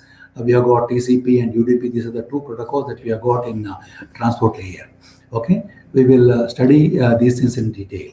And hence, we have got TCP and IP. IP is a protocol in network layer. These combinations, this combo is very important. That also we will be studying in detail. Then comes, module 5, which is basically the application layer. Different, applications such as mailing, system if you want to have, and then World Wide Web if you want to go and search, or if you want to log into a system remotely where server is kept in some other place. You have got telnet, then you have got DNS, SSH, SNMP. SNMP is important. Others are important, no doubt. And SNMP is one of the important protocols which will help you to check as to what is happening in each device, each application that you have got. This is the simple network management protocol which is implemented in the network at the network device level. Okay, and also at the application level. Those are the things that we will study. And then you also have socket programming. Studying just devices and connecting them, configuring them is, that can be done routinely. However, if you want to implement some applications, then point number one, you have to port the protocol. Protocol porting is very important onto a particular system. Once you ported the TCP protocol onto a system, TCP/IP is an open system, so it can interact in a system with any other system in the network. And if you want to develop some applications, then of course we require socket programming. Some basic socket programming you'll be studying in this course as part of the networks and system programming lab. This is where you need to have a good knowledge of working on the OS so that we can implement socket. Socket is nothing but a process as such. Okay, that we will see anyway when you take up the Unix system programming lab. Now there are a few other things like in the 5th semester in the probability models you have studied queuing systems. Now if I ask you to design one network box which delivers so many data packets per second, Now, I think you'll have seen that application when you studied the, priority models. If you want to study that, what are the speed of the processor that we use to design that, device, point number one, and how much of buffer space we should have. Because whatever package that arrive at a particular, say, network device will have to be buffered and then you'll have to take each packet one after another, take it and process and send it across. Okay, so what should the buffer size, how much of buffer you should have in each device, and what is the speed of the processor that you should use in the design of a network device. All those things are now you can do because you have already studied the subjects which are necessary for doing such design, like in say priority models. Okay, so quite interesting course, I would say, and you'll have to use all your knowledge of whatever you studied in say earlier semesters will be quite useful to understand the compute networks, whatever we have in this course. Okay, now the textbook that we can refer to are standard books, of course. One is by Farazan, Data Communication and Networking, which is the 5th edition textbook. You can also refer to Compute Networks. Andrew Tannenbaum is the author of Compute Networks, the second textbook that has been mentioned, and it is mentioned as 4th edition, but many other editions have come. Okay, now about of the two textbooks, first one is the one which you should refer to. It is quite compact and it is not say voluminous. Whereas the second book by Tannenbaum, which is say quite thick one, and in fact I studied when I was doing my masters. The first edition of Tannenbaum. Now we have got multiple editions as such. However, we'll have to choose the topics whatever are relevant in the syllabus for your study. Okay, the major textbook will be by Farazan, but we will also supplement whatever we have in Farazan by the topics given in the second textbook by Tannenbaum. These are about the textbooks, and in the course there will be a lot of assignments which you'll have to work out in groups, and each group will have separate set of say assignments, and depending on the faculty who are handling, in most of the times whatever you answer in the assignments will also be there for the presentation. So even if somebody has copied in a group, while making the presentation, I am sure you will understand better the answers that you have given in the assignment. This is about the continuous evaluation that you will have, and assignment and presentations are important, and there may be some 1 hour quiz also, maybe twice in the entire semester. That's what now we are planning. However, any change other than these two, assignment, seminar, and quiz, we will let you know. Professor Bhargav, is the time now up, or we have got some more time? No, sir, it's time up, sir. Thank you. Oh, all right. I reduced. Yeah. That's why now you'll have seen a lot of breaks now. There is no complete flow. I didn't want to have it flow also because it's only 40 minutes now, a presentation. Okay, all right. Yeah. Thank you so much, sir. Thank you. Now I request Dr. Monali ma'am to give an overview of deep learning. Hello, am I audible? Yeah, you are audible. Yeah, thank you. I hope everybody, all students must be very hungry by now. It's almost 12. They are listening to us since the beginning. Yeah, but I'll be very quick and explain about deep learning. This is the first time that we have introduced this subject here. And the purpose behind introduction of this subject, so that when you learn this subject in this semester, by concept wise, and we have seen this, lot of students are doing these projects, minor, major, in deep learning,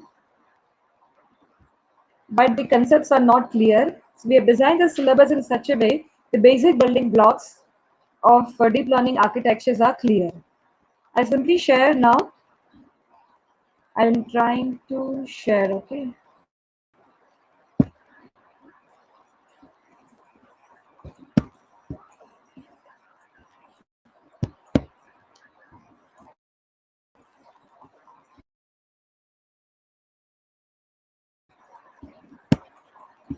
Yeah, my screen is visible, syllabus. 1 minute, ma'am. Hello? Yeah, it's visible, ma'am. It's visible, Have ma'am. you? You can go ahead. Yes. Yes, Visible. Monali, ma'am. Okay. Sure. I'll go ahead. So this subject is 3 credit course, which has got integrated lab. So we'll have 2+2 scheme, 2 hours of theory, and what you are learning in theory will be implemented. You have to implement in the lab. So the syllabus is designed in such a way that every basic fundamentals are covered. Even if you have not done any machine learning course before, this syllabus will help you to brush up.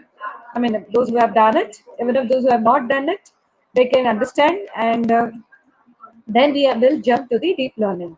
So the first chapter is about brushing up your mathematics, the mathematics which is required for the deep learning.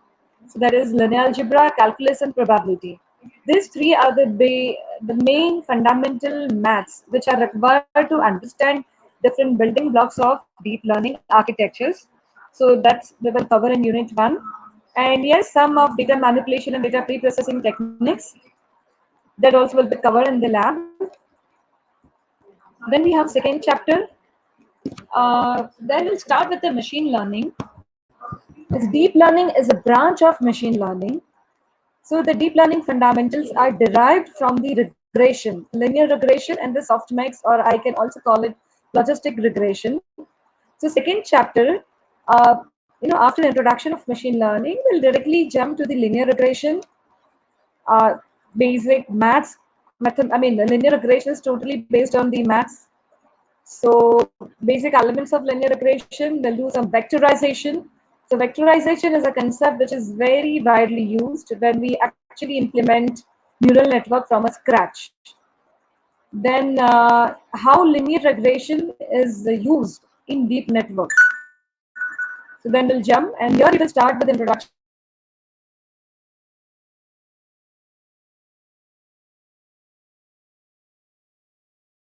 of machine learning, which is used in deep learning or deep neural network. So basically in deep learning, we are learning deep neural networks. So we'll start unit 3. From unit 3, we'll start with building blocks, that is multi-layer perceptrons, different concept of hidden layers, activation functions, model selection, underfitting, overfitting. Underfitting, overfitting are the performance criteria for different network architecture, whether it's machine learning architecture or a deep learning architecture. The same performance criteria are used, even weight decay and dropout. So this all are different optimization, or I can say different kind of a performance bottleneck, and then how we can overcome this performance bottleneck using weight decay and dropout.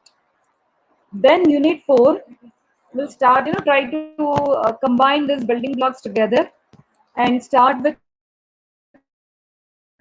which is very popularly known as forward propagation and the backward propagation and the computational graphs. So these 3 concepts will be introduced in fourth unit. Then how you can stack layers, how you can define blocks. Then after all this combining together, you'll be designing your first shallow neural network and then deep neural network. So in the unit 4, at the end of the unit 4, you will be able to design your own neural network from a scratch. And then we'll do some optimization techniques for this deep model. So once you define the network architecture, to optimize the performance, there are certain optimizations algorithms are there that we'll cover in unit 4. So by the end of the unit 4, you will be thorough in deep learning, deep neural network. Fifth unit will take one of the variant architecture for deep neural network, which is a convolutional neural network (CNNs), which is very widely used in case of image and video data. So again, we'll start with the basic building block, convolution operation, then different convolutional layers, how we can detect edges in images, then what is padding stride, then if you have multiple input and multiple output channels. So all these things, all these building blocks, we are using to design one-into-one convolutional layer. Then a concept of pooling, that's another pooling layer. So we have a convolutional layer, then the pooling layer. All this you combine together and you will be able to design your own convolutional neural networks from a scratch. So this is the overview of the syllabus, theoretical syllabus. And as I said in the beginning, what we will be doing with every concept in the theory part, you will be doing in the lab using TensorFlow. Even your linear algebra, calculus, probability, there are ready functions available.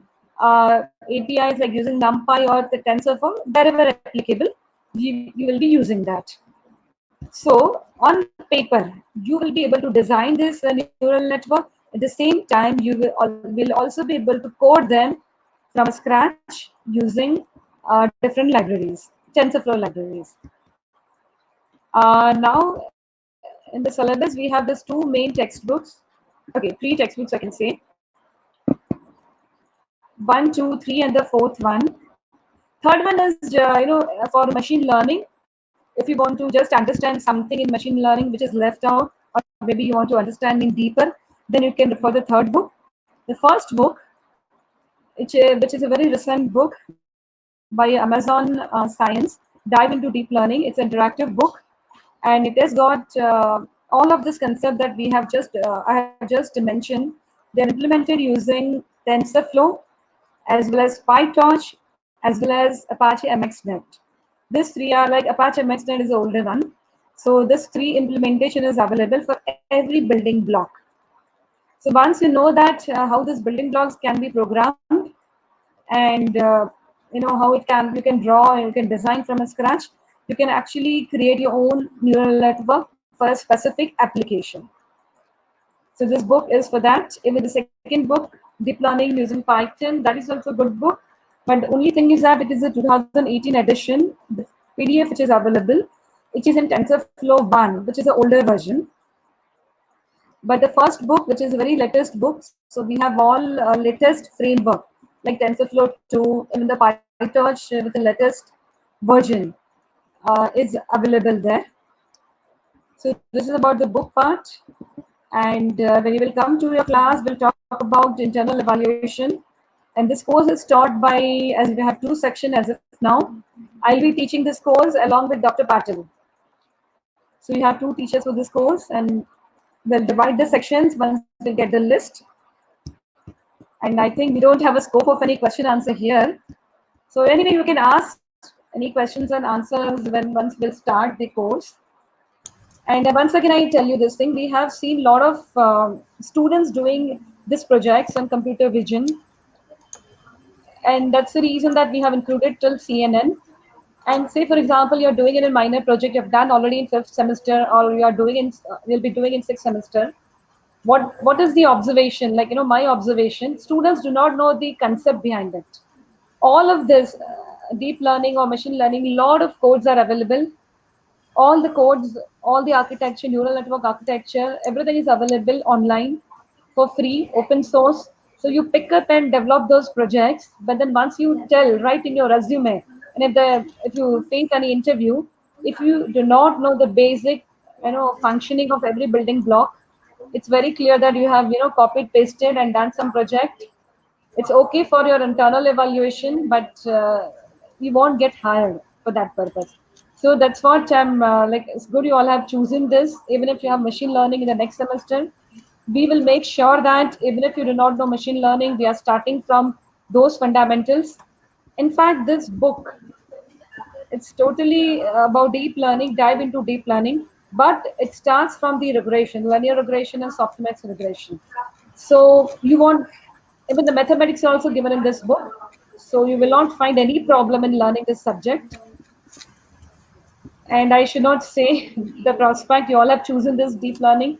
So you know what is the prospect from the industry point of view.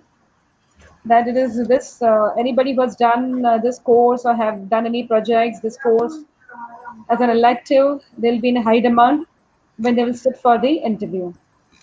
And yes, this course you'll be learning only the basic building blocks, principles, but a lot of research has already been done.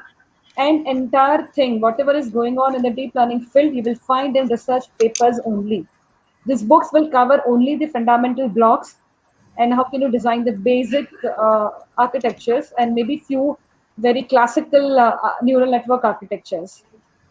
But what current research is going on, you will get only through research papers. And those research papers are from, say, Google, Facebook, Microsoft. Those authors have written.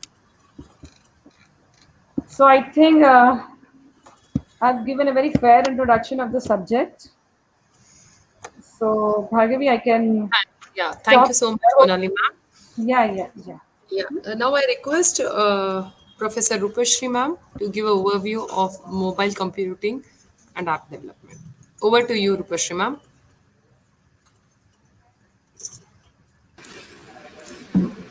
Thank you, ma'am. Just share the screen.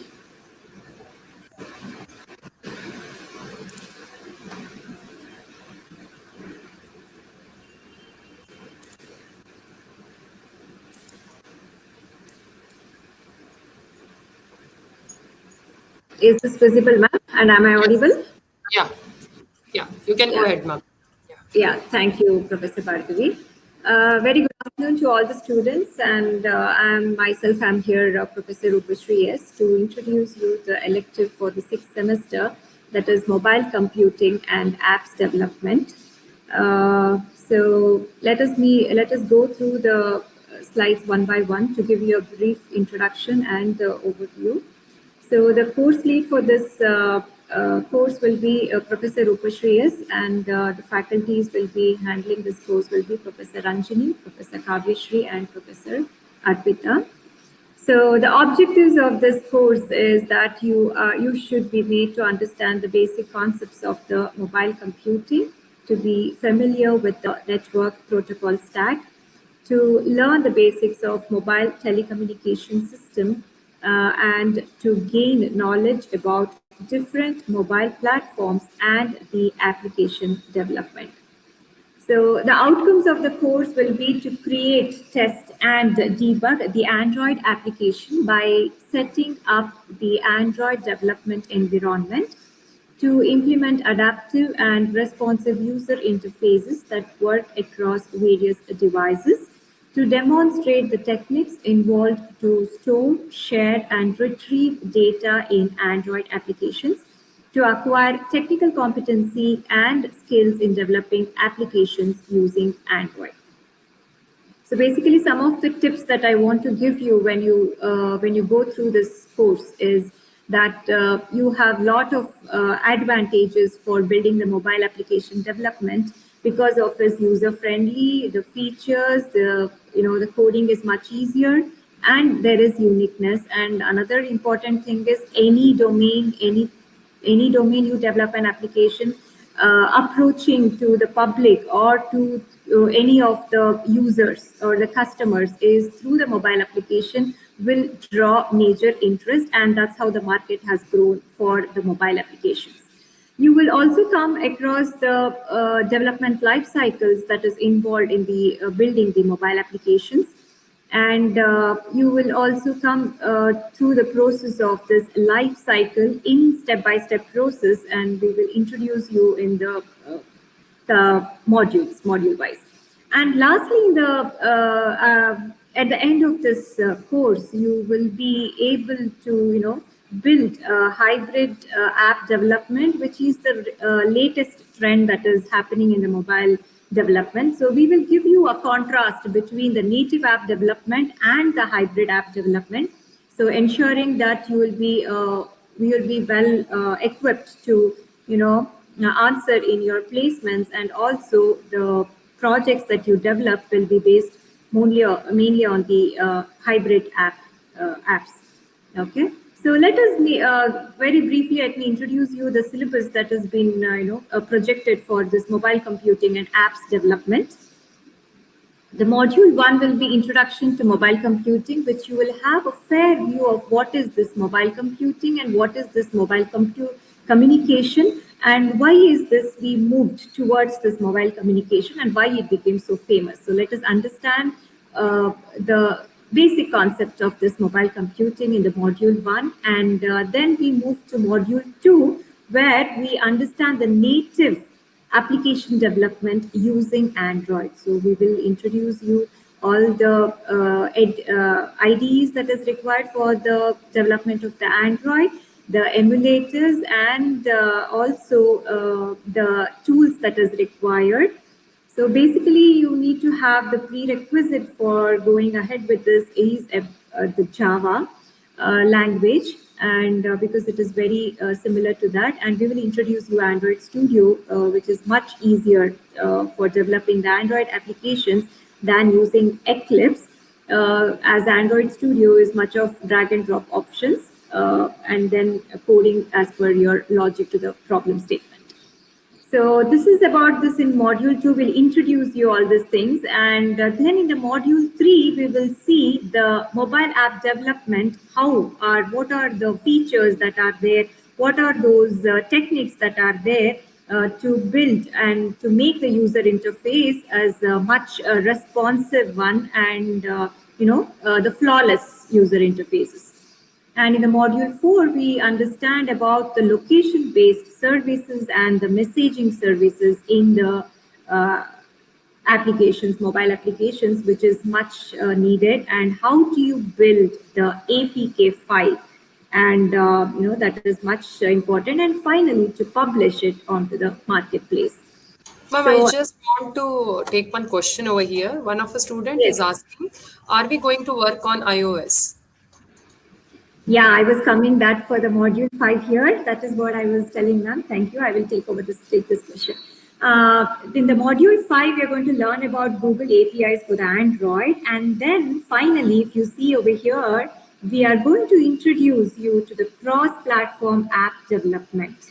So, and we are going to give you the difference to the native app. So native app will be your Android, what you would have learned so far, and its pros and cons, and you will be given a chance for your mini project. We want to introduce you the hybrid mobile application, what I told. So that is where you use either Flutter or React Native tool to develop the mobile applications, which it's a single code which works with different devices, that is for different operating systems, that is iOS and Android. Okay, so yeah, this is our concern, and we have designed the syllabus in such a way that students at the end should work on a cross-platform, and finally, the single code should be working for the multiple iOS. Yes, we will introduce you that. I hope I answered this question, ma'am. So if there are any more questions, I'm ready to take up in between. So moving ahead, let me introduce you to a few textbooks that has been designed for this course under the university. That is the Mobile Cloud Computing Introduction for your first module will be by this Debashish Day. And for the Android ones, this is the Learning Android and Professional Android Application Development and Head First Android Development. And as the question was raised, the beginning of hybrid mobile application development. Hybrid is nothing but building the cross platforms. So yes, we'll be introducing you to that by using this textbook of Mahesh Panhale, who has given a very brief overview why we have to use native, what is the pros and cons of native app development, what is the pros and cons of hybrid app development. So when you should move yourself to building a hybrid mobile application. So these are all the questions that you will be well answered in the module 5, okay? And coming to the references that is given for this mobile computing and apps development is the mobile communications is one, and introduction to wireless and mobile system to understand the basics of these networks, and a little more on mobile computing if you are interested to go ahead. Otherwise, your textbooks are good enough for you to understand about the Android, which consists of module 2, 3, and 4, and 5. Okay, now let us see the grading scheme that what we have planned for this course. So for the continuous internal assessment, which would be 40 marks, will be consisting of the class quizzes that we want to conduct and the midterm test. Other assignments will be seminars and assignments, that is written assignments over here. Then we'll be concentrating, the major of the marks will be pulled by the mini project. Either you can do with a native app or cross-platform app. So this project demo and report will obviously fetch most of the marks from your CIA. And you have the semester end exam, which will be for 60 marks. Then about the learning materials for this course, yes, as a course lead, I will be building a Google site for customizing to the course so that any materials that we want to share, it will be shared to all of them through this Google site, okay? And you will be getting the soft copy of the textbooks. At the most, we will try to provide you almost all the soft copies that we have listed in the syllabus, and additionally, whichever we feel is required to learn for this course will be provided, and even including the soft copy of the reference book. The slides that will be mapped to the modules that is in par with your syllabus will also be given through the Google site, and even your notes for the PDFs. Assignments, mini project details, any updates of the course, it shall be updated in the course Google site. So I feel it's much easier interaction between the students and the faculties who are handling the course. So it will be one site for all the students and for the multiple sections too. So this is all about the course, and if there are any questions, I'm ready to take up Professor Bhargavi, and otherwise we are done for it. Thank you so much. And another, any questions? No, ma'am. As of now, no question. Only was Okay. that was. Thank you so Thank much, you so ma'am. much. Yeah, I thank you students for choosing mobile computing and apps development. And indeed, yes, it is a very good course because at any applications you build, the end product should come through the mobile applications, and we will ensure you that through the mini projects, each of you will be able to, build the applications with ease and have the confidence after this course to, build any applications for different kind of problem statements. Thank you, students. Thank you, ma'am. Done. Yeah. Thank you. Yeah. Thank you so much, students.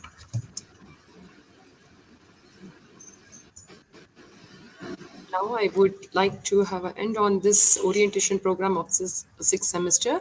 Students, once again, I welcome you all for the event semester. Thank you, students.